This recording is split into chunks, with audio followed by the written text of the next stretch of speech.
오늘은 수요 예배, 수요 기도회로 모입니다.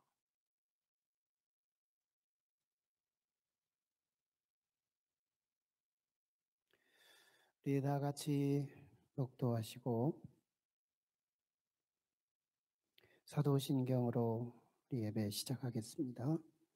전능하사 천지를 만드신 하나님 아버지를 내가 믿사오며 그의 아들 우리 주 예수 그리스도를 믿사오니 이는 성령으로 잉태하사 동정녀 마리아에게 나오시고 본디오 빌라도에게 고난을 받으사 십자가에 못 박혀 죽으시고 장사한 지 사흘 만에 죽은 자 가운데서 다시 살아나시며 하늘에 오르사 전능하신 하나님 우편에 앉아 계시다가 저리로서 산 자와 죽은 자를 심판하러 오시리라.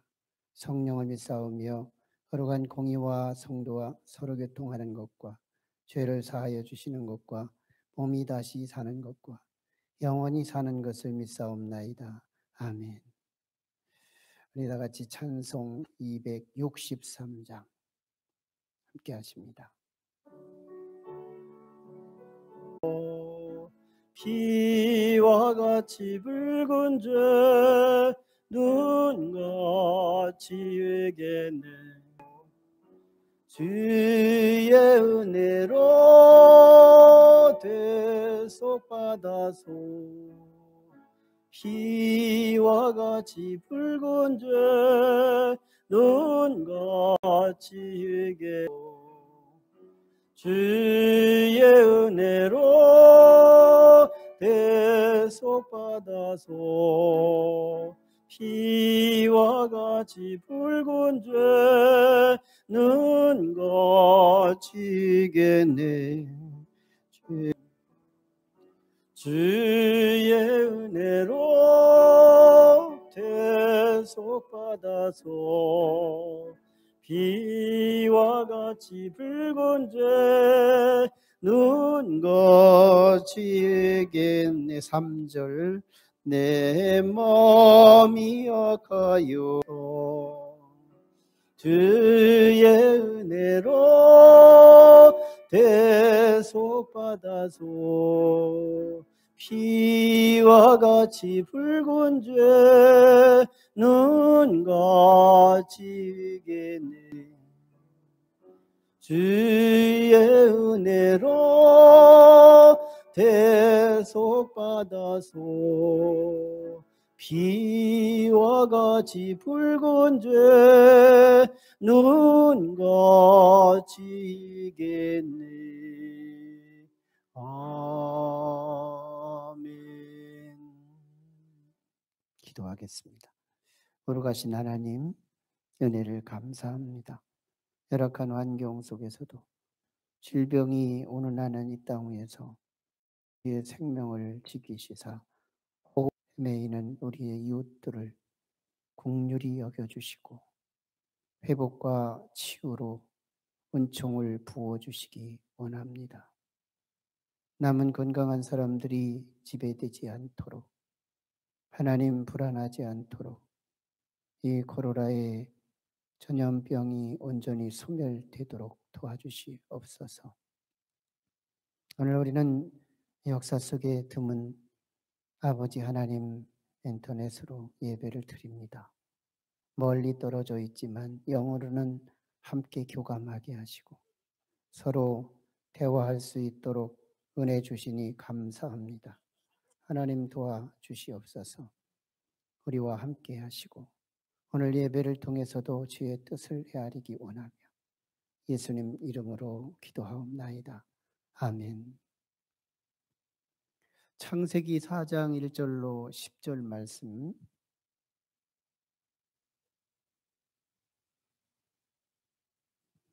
창세기 4장 1절로 10절입니다.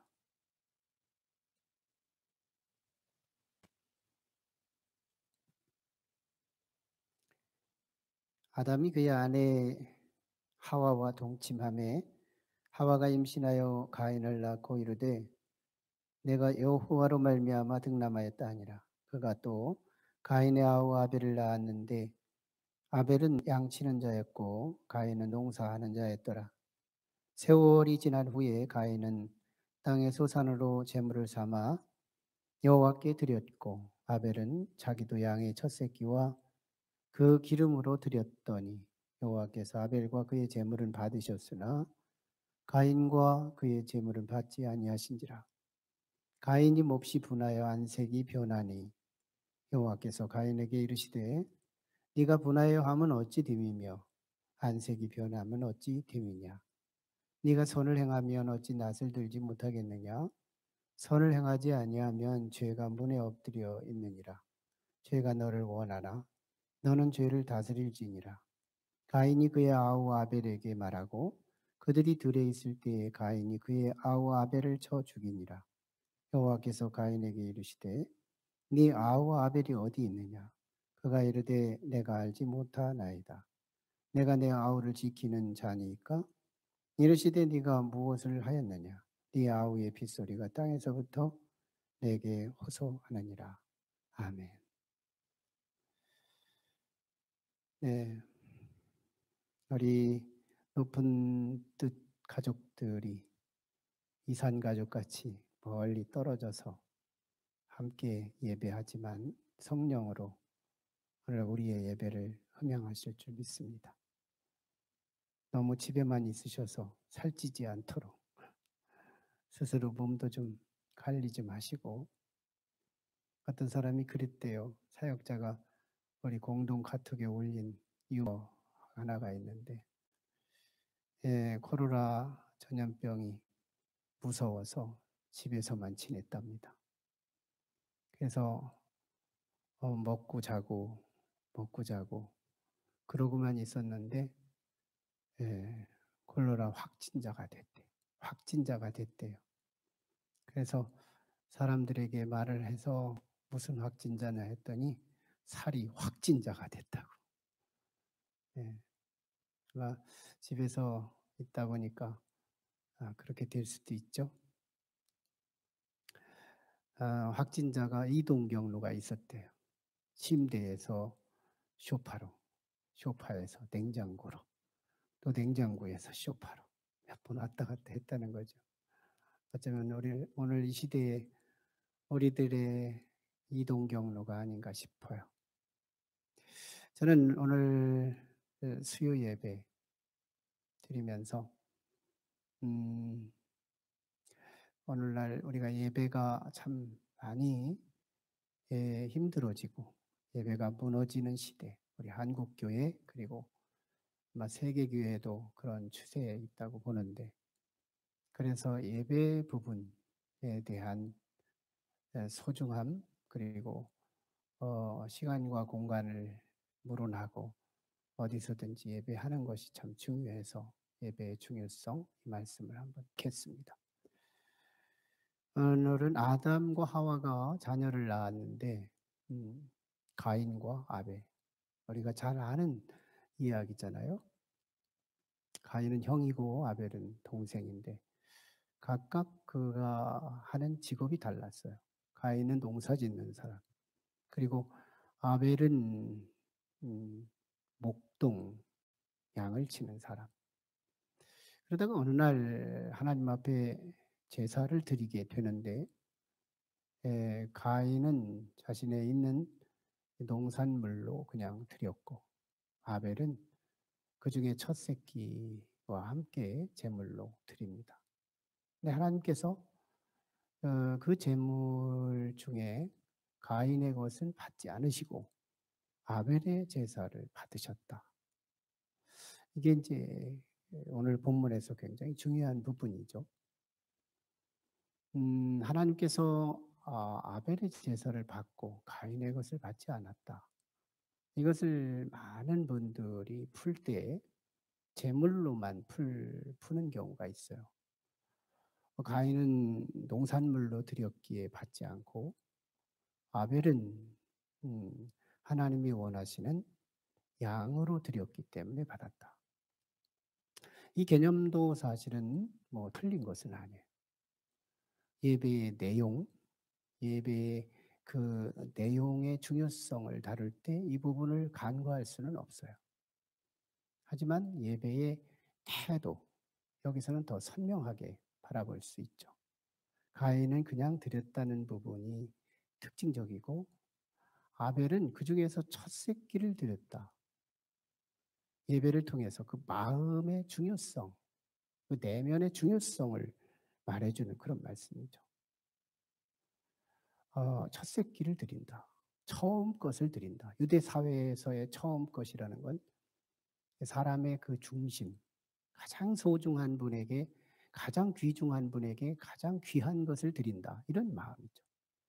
예배를 통해서 그 마음의 중요성, 그 내용에서 발견될 수 있는 더 중요한 부분은 아마 그 부분일 거예요. 제물의 내용보다는 드리는 자의 이 태도, 이것이 더 중요한 부분이죠.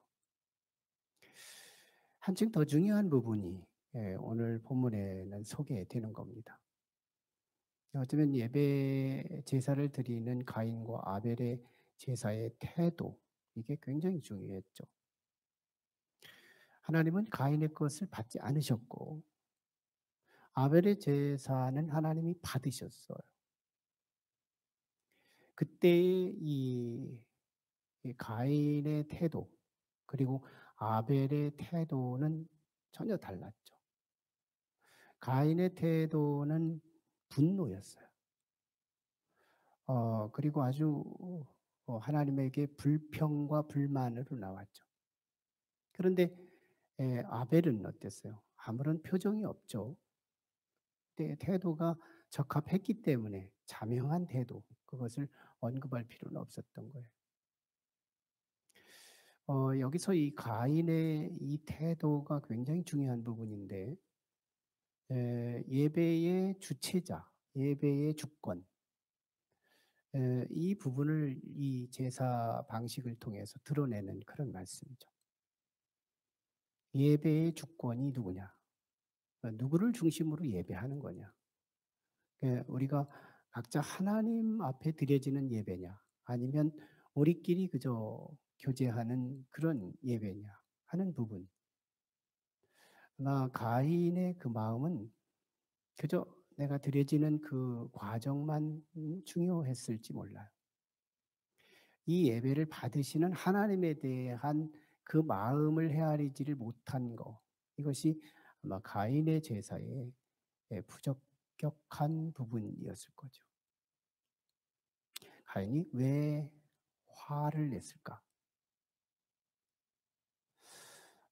그것을 우리가 생각해 보는 거예요. 가인이 왜 화를 냈을까? 예배의 주권. 그것이 하나님께 있는 것이 아니고 가인에게 있다는 것을 의미하는 거죠. 어쩌면 우리는 이걸 뒤집어 봐요. 아벨은 하나님에게 적합한 사람인데 하나님께서 그 제사를 받지 않으시고 또 가인의 제사를 하나님이 그저 성의도 없이 드렸는데 받으셨다고 가정을 하면 어떨까? 어쩌면 우리는 거의 확연할 수 있는 그 대답을 생각해 볼 수 있는데요. 어쩌면 가인은 내가 성의 없이 드렸는데도 하나님이 흠양하시고 그러는 결과에 그 태도는 우쭐했을 거예요. 예배 끝나고 나서 굉장히 우쭐하고 교만한 태도가 되고 말았을 거예요. 이건 여전히 이 가인의 부적격한 태도인 거예요. 제사 한번 잘 드렸다고 합격됐다고 그것이 자신의 존재감이 우쭐해진다면 그것도 예배자에 적격하지를 못해요. 뒤집어 봐도 별 볼 일 없다는 거죠. 근데 아벨은 어땠을까요? 하나님께서 받지 않으셨어요. 그랬을 때 아벨은 어떤 태도를 보일 수 있을까? 이렇게 거룩한 추정을 한번 해보는 거죠. 저는 그렇게 보여요. 아벨은 그렇구나. 내가 참 부족하지. 내 예배가 뭐가 부족할까? 하나님께 기도해 봐야 되겠다. 아마 이런 태도로 아벨은 표현했을 수 있어요. 왜 그럴까?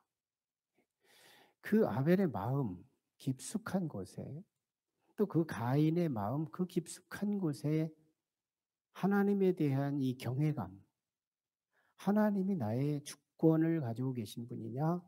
아니, 그래서 내가 그 하나님께 예배를 드리는 거냐? 아니면 내가 주인이 돼서 그저 하나님 앞에 예배 드리는 건 그저 모양일 뿐이고 실제는 내가 주인이 되는 그런 예배일까? 이 부분을 우리가 한번 생각해 볼 필요가 있죠. 언제나 드리는 우리의 예배, 새벽에, 수요일에, 금요일에, 주일에 드려지는 모든 예배 속에서 과연 내가 예배의 주인이냐, 아니면 하나님이 주인이냐, 이 부분을 덜 이렇게 예배 때마다 드려지는 이 중심, 이것이 굉장히 중요한 부분이라는 거죠. 아벨은 하나님이 받지 않았다고 하더라도 아마 예배에 드려지는 그 모습에서 자신을 더 성찰하고 더 깊게 자신을 반성할 수 있는 계기가 됐을 거죠. 그러나 가인은 참 그렇지 않았어요. 그 내면 속에 언제나 자신의 주권, 이것이 더 강했기 때문에. 성경은 이 성서학자들이 이 하나님에 대한 소개를 주여, 주여 이렇게 표현하는 거잖아요. 주여. 이 주라는 표현을 한국어로 우리나라 말로는 이게 주라는 표현으로 표현되지만 영어나 원어로 볼 때에는 언제나 차이를 둬요. 이 주가 세이비어라는 주가 있고 로드라는 주가 있죠. 세이비어 주, 나를 구원해 주세요. 내 문제를 해결해 주세요. 내 기도를 들어주세요. 이런 요청하고 응답해 주시고 은혜를 베풀어 주시는 이런 구조. 이게 세이비어 주님을 찾는 거죠. 그런데 하나님께서 우리의 왕이 되시고 다스리는 자가 되시고 그래서 우리에게 명령하시고 지도하시고 다스리시고 통치하시고 당신의 주권에 따라서 때로는 가끔씩은 내가 원하는 것보다는 원치 않는 그 길로도 가끔 인도하셔서 때로는 하나님의 뜻을 이루기를 원하시는 그런 하나님. 그 로드로서의 주님. 성서는 그 부분이 90%를 차지한대요. 90%. 10%가 세이비어 주를 차지하게 되고. 그래서 이 한국 교회는 대부분 세이비어 주님에 머물러 있는 사람들이 꽤 많다. 로드 아래에 있는 성도가 많지 않다는 것이 사실은 우리의 심증으로 보이는 거죠. 어쩌면 우리 높은 뜻 가족들이 예배할 때에는 언제나 이 세이비어 주님도 만나야 되지만 예배를 통해서 로드 다스리시는 통치하시는 선하신 하나님의 그 다스림, 그 통치 아래 소통되고 수용되는 하나님께서 내 예배를 안 받으셔도 더 겸손하게 내 자신을 돌아볼 수 있고 받으신다면 내 공로가 아닌데 이런 은혜를 내게 주셨다고 감동을 얻고 회복이 되고 치유가 되고 더 좋아지는 결과를 얻고 응답을 받아도 유익하고 받지 않으셔도 유익한 이런 결과를 얻게 되는 거죠. 멀리서 드려지는 우리 높은 뜻 가족들의 그 예배들이 그곳에서라도 우리 하나님 그분이 우리의 주인이 되시면 좋겠습니다. 또 한 단계를 오늘 본문에서 짚어볼 수 있는 것이 있어요. 가인의 제사를 하나님께서 받지 않으시고 아벨의 제사를 하나님이 받으셨다고 하는 이 부분에서 하나님은 과연 예배 시간 시작과 끝 거기서만 예배를 기대하시는가 하는 부분이에요. 하나님이 가인의 제사를 받지 않으시고 아벨의 제사를 받으시는 하나님의 그 마음 깊이를 들여다보면 하나님은 가인의 삶을 지켜보는 거예요. 그리고 아벨의 삶을 지켜보는 거예요. 아벨의 삶을 봐요. 가장 처음 것은 한쪽으로 개켜놓죠. 그리고 두 번째 거, 세 번째 거, 네 번째 거. 이것은 자신의 필요한 것에 쓰임 받죠. 그러니까 하나님 것을 구별하는 삶이 보이는 거예요. 오늘 본문에서도. 삶이 보이는 거예요. 아, 내 것과 하나님 것, 거룩한 것과 그렇지 않은 것. 또 이런 삶의 구별이 있다는 거예요. 선이 있고. 근데 가인은 어떨까요?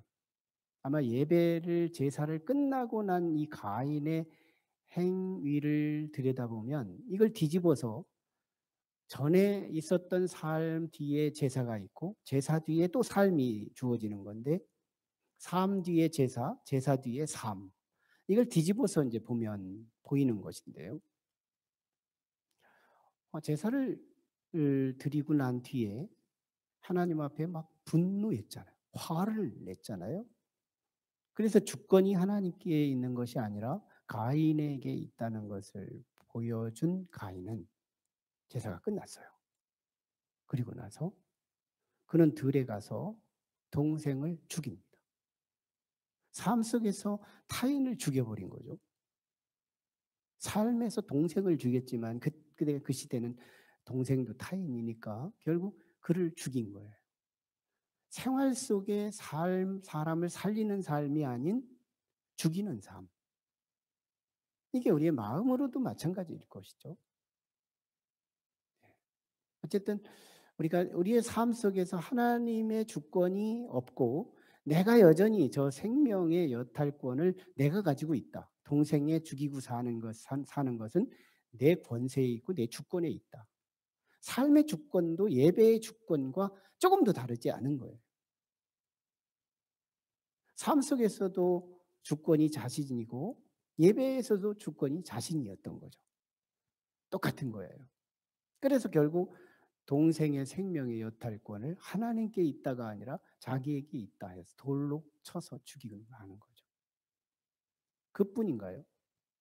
이 사실을 하나님은 또 아셨죠. 그래서 가인을 부르시는 하나님, 가인아, 네가 지금 네 아우 아벨이 어디 있느냐? 이런 질문을 던지는 거잖아요. 주님은 알고 묻는 질문이었죠. 여기서 하나님은 이 가인에게 기회를 주고 있는 거예요. 여기서라도 실토하면서 사실은 내가 부지중에 또는 일시적으로 분노 때문에 동생 죽였거든요 하고 사실을 토로하고 회개의 기회를 붙잡았더라면 이 가인은 불명예스럽지가 않았을 텐데 이게 그 기회도 놓치고 마는 거예요. 뭘로? 거짓으로. 이 삶이 이제 거짓으로 연결되고 또 생명을 살생함으로써 살인하고 이제 누군가 또 그 다음에 제사가 온다면 이제 그 삶이 사람 죽이고 그리고 거짓말하고 그러던 이 헝클어진 가슴, 이 망가진 만신창이가 된 이 가슴을 갖고 제사를 드리는 것이죠. 그러니 이 제사를 하나님이 받으시느냐는 거예요. 예배학자들의 지론에 보면 예배의 성공과 실패는 대부분 삶에 있다는 것을 말씀하는 거잖아요. 삶의 실패가 곧 예배의 실패다. 이게 정말 우리 한국교회 예배자들의 가져야 할 굉장히 중요한 자세인 거죠. 예배는 모든 삶의 원액이 거기에 집약되어 있는 것이고 그리고 그의 삶은 예배가 또 함축되어 있는 것이죠. 그래서 예배로부터 삶으로 연장되어 가는 이게 우리 그리스도인의 삶이에요. 가인은 삶이 무너졌어요. 그러니까 그의 예배도 무너진 거죠. 삶이 무너지면 예배도 무너진다. 그 주권의 문제죠. 내 삶의 주인이 나이기에 내가 나의 삶의 주인이기에 남들에 대해서도 생명이 소중하지 않고 또 남을 속이기 위해서 내가 존재하기 위해서 남을 속이고 이런 삶이 헝클어진 모습, 일그러진 모습 그것이 예배로 나갈 때 그 예배를 하나님이 받지 않으신다. 예배자의 그 태도도 소중하고 첫 새끼로 드려야 된다. 이 아주 하나님 앞에 구별된 예배, 이것도 참 중요하고, 예배에 하나님이 받든 받지 않든 하나님의 주권, 하나님이 내 예배가 부족하니까 못 받으신 거지 하고 내 자신을 더 겸손히 낮추고 겸허히 우리의 모습을 보인다면 어쩌면 그 예배를 통해서 하나님은 또 기회를 제공해 줄 수 있는 거죠. 거기서 마지막 예배를 끝날 무렵에 합격될 수 있는 좋은 기회죠. 그렇다면 생활 속에 성공으로 시작되는 삶으로 시작될 수 있었죠. 근데 예배가 무너지니까 삶이 무너지고, 삶이 무너지니까 예배가 다시 무너지는, 이게 가인의 비극이었죠. 그러나 아벨의 희극이었죠. 어쩌면 가장 인류 최초의 하나님을 향한 제사, 즉 예배의 그 태도, 주권에 있다. 하나님이 나의 모든 삶의 주권이 있다면 어쩌면 오늘 우리 아벨의 예배, 그 중심, 어쩌면 이런 기회에 하나님 빠른 속도 이 코로나가 소멸되게 해주셔서 내가 진우와 격려처럼 네, 저 멀리 있는 우리 교회 빨리 가서 예배 드릴 수 있도록 좀 이런 마음 가지고 우리 함께 기도할 필요가 있죠. 오늘 이 시간에 같이 기도하는 것은 하나님, 예배 속에서나 우리의 생활 속에서나 예배의 주권, 삶의 주권이 하나님께 있기를 원합니다. 하나님이 나의 주인이 되어 주시옵소서.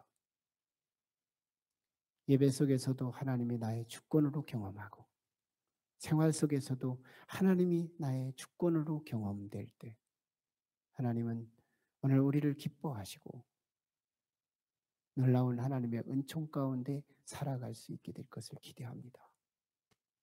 또한 더불어서 우리가 기도해야 할 것은 이제 하나님, 이제 이 코로나가 빨리 소멸되게 해주셔서 이것이 지나가는 뒤에는 하나님의 뜻이, 하나님의 발자취가 큼직하게 남아있기를 원합니다. 역전되게 하여 주시옵소서. 분명히 하나님, 이 코로나 뒤에 그 자취를 통해서 하나님이 남기실 역사의 교훈이 있기를 기대합니다. 역전되게 해 주옵소서. 많은 경제의 어려움, 여러 가지 헝클어진 민심, 이 땅에 많은 혼란한 이 모든 일들이 하나님께서 역전으로 참으로 반전될 수 있도록 도와주시옵소서. 함께 같이 기도하시고 우리 성도들 정말 우리 이미 확진자들이 치유되기를 함께 같이 기도해 주시고 또 더 이상 확장되지 않도록 하나님 최소화되도록 하나님이 조절해 주시고 우리 성도들 한 사람도 확진되지 않도록 보호해 주시고 함께 같이 우리 8분 이상씩 같이 부르짖고 함께 같이 기도로 나아갑니다.